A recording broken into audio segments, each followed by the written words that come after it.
you have to start outside in versus inside out. And that already builds a muscle around recognizing the inherent set of conditions and situations that you have absolutely no control over. And so you have to think of the global context, and then you kind of cascade down to your sector before you think about yourself. And another way to think about that is beware of the SWOT. And it's because to take that sort of high self-orientation view, you miss a lot of those things because you assume that you can control things. So taking that outside in perspective and then recognizing that there are outliers. So giving yourself dedicated time to that sort of level of fringe that exists out there and not being a skeptic about it, but rather saying, like, if this was to come to pass, and it doesn't have to be a large research project, you read something, you think and start to think about implications of that and making that part of your daily practice.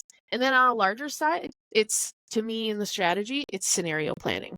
It's really, I call it like the concurrent, and the post foresight. There's a role in all of those things for a level of scenario planning that inherently recognize that there are multiple futures that will exist. And every time I go through it, there's always a couple leaders that challenge me and say, well, do you actually believe that this world is going to come to pass? And my answer is always, this world in its sort of discrete description is not going to come to pass, but elements of all of these different worlds are going to come to pass. So we have to exercise through all of them to understand what no regret moves exist, what sort of optionality we're going to take, and then the signposts of some large impact disruptors that we're going to track and know when we need to pivot, because, something can't live on a paper. Nothing ever turns out the way that we've really mapped it out. Anyone that's done like a process diagram, it's like, this is how it's supposed to go. But does it really go that way? Likely not.